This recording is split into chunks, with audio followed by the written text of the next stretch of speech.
عربی زبان کی سمجھ آنے کا ایک سب سے بڑا جو فائدہ ہے وہ یہ بھی ہے کہ قرآن پاک کی سمجھ آ جاتی ہے۔ قرآن پاک ہم ویسے تو ترجمے کے ساتھ بھی پڑھ سکتے ہیں، لیکن ہمیں ترجمے کے ساتھ ان لہجوں کی سمجھ نہیں آتی، کس لفظ کا لہجہ کیا ہے۔ میں آپ کو ایک مثال دیتا ہوں کہ ایک عربی ملک کا باشندہ، عربی بولنے والا اپنے بچے کے ساتھ کسی شاپنگ سینٹر جاتا ہے اپنی خریداری کرنے کے لیے۔ وہ اپنی مطلوبہ چیزیں خرید کے جب کیش کاؤنٹر پہ آتا ہے، اپنا بل پے کرتا ہے، تو اس کا بچہ جو ہے وہ کھلونوں کے ریک کے سامنے جو ہے کھڑا کافی دیر سے ضد کر رہا ہوتا ہے کہ میں نے یہ لینا ہے، میں نے وہ لینا ہے۔ بچوں کی خواہشیں ہوتی ہیں نا کہ وہ جب ایسی جگہوں پہ جاتے ہیں تو کھانے پینے کی چیزیں ہوں، چاکلیٹ، بسکٹ، اس طرح کی، تو وہ ضد کرتے ہیں کہ میں نے یہ ساری لینی ہے، یہ کھلونے لینے ہیں۔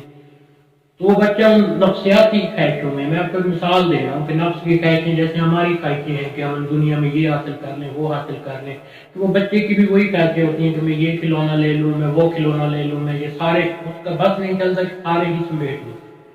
تو باپ اس کو پہلے کہتا ہے تال یا ولد۔ تال یا ولد کا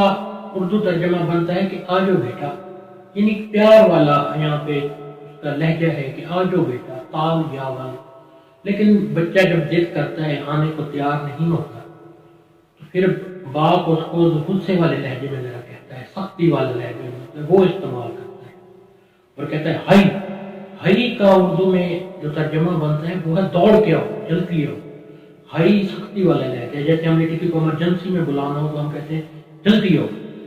وہ سختی والا لہجہ ہوتا ہے کہ ایمرجنسی فوراً، یعنی کہ اس کے بعد کوئی گنجائش نہیں ہے۔ تال کے بعد گنجائش ہے، تال کا مطلب ہے آ جاؤ، آ جاؤ کا مطلب ہے کہ آ جاؤ، آرام سے آ جاؤ، تھوڑا تسلی سے آ جاؤ۔ اس میں یہ بھی ہے کہ نہ آؤ تو بھی اتنی سختی نہیں، لیکن جب ہائی کا لفظ استعمال ہوتا ہے نا تو ہائی کا مطلب ہے کہ جلدی آؤ، اب اس کے بعد کوئی انکار کی گنجائش نہیں۔ اچھا، اب اس صورت میں یا اگر بچہ انکار کرے گا یا تو ادھر ہی پٹے گا، مار کھائے گا، مار کھا کے جائے گا، یا پھر والد اس کو چھوڑ کے ادھر ہی چلا جائے گا، باہر گاڑی میں بیٹھ کے اس کا انتظار کرے گا کہ آنا تو اس نے ادھر ہی ہے، تو جب یہ آئے گا تو میں پھر اس کا پتہ کروں گا۔ آپ نے غور کیا کہ اذان میں استعمال ہوتا ہے لفظ حی،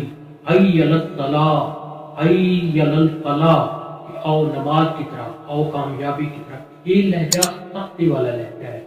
اس لہجے میں کے بعد کوئی گنجائش بچتی ہی نہیں انکار کی۔ اب اس لہجے سے جو انکار کرتے ہیں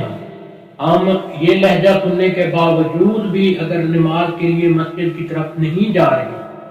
تو پھر اس کی دو ہی صورتیں ہیں کہ یا تو ہم دنیا میں پٹیں گے، پٹ کے، مار کھا کے، لتر بولا کھا کے پھر آئیں گے اللہ کی بارگاہ میں، کیونکہ انسان کو جب کہیں سے کوئی تکلیف پہنچتی ہے، کوئی آزمائش آتی ہے تو وہ آ کے گرتا اسی رب کے در پہ ہی ہے۔ در وہی اللہ کا ہی ہے، اس کے علاوہ کوئی در نہیں جہاں آپ کو توقع ہو کہ میں دنیا کی پریشانیوں سے مار کھاتا کھاتا آپ پھرتے رہیں درباروں پہ، ولیوں کی درباروں پہ، جہاں لیکن اصل آپ کو جو ہے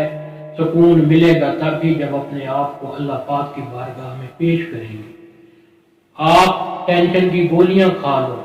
آپ بلڈ پریشر کی میڈیسن جتنی مرضی یوز کر لو، سکون کی گولیاں کھا لو، لیکن سکون نہیں ملنا۔ سکون ملنا ہے اللہ کی یاد میں، جب اپنے آپ کو اللہ کی بارگاہ میں ہم پیش کریں گے، اللہ کی بارگاہ میں آئیں گے تو پھر ہی ہمیں سکون ملے گا۔ اب مار کھا کے آنا ہے یہ ہماری مرضی، یہ ہم پہ ڈیپینڈ ہے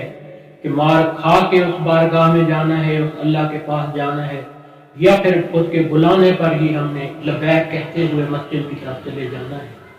مجھے ایک واقعہ یاد آ رہا ہے، ایک مثال یاد آ رہی ہے، تھوڑا اس واقعے کو سمجھانے میں مدد کرے گی۔ ایک ماں کا بیٹا نافرمان ہو گیا، وہ اپنی ماں کی عزت نہیں کرتا تھا، ماں کا کہنا نہیں مانتا تھا، ماں سے سختی سے پیش آتا تھا، یا مار کٹائی کہہ لیں، جو بھی بدتمیزی کرتا تھا۔ جب وہ ماں بیٹے سے تنگ آ گئی سمجھا سمجھا کے، جب وہ تنگ آ گئی تو وہ علاقے کے تھانے دار کے پاس گئی کہ میرا بیٹا اس طرح میری بات نہیں سنتا، مجھ سے بدتمیزی کرتا ہے۔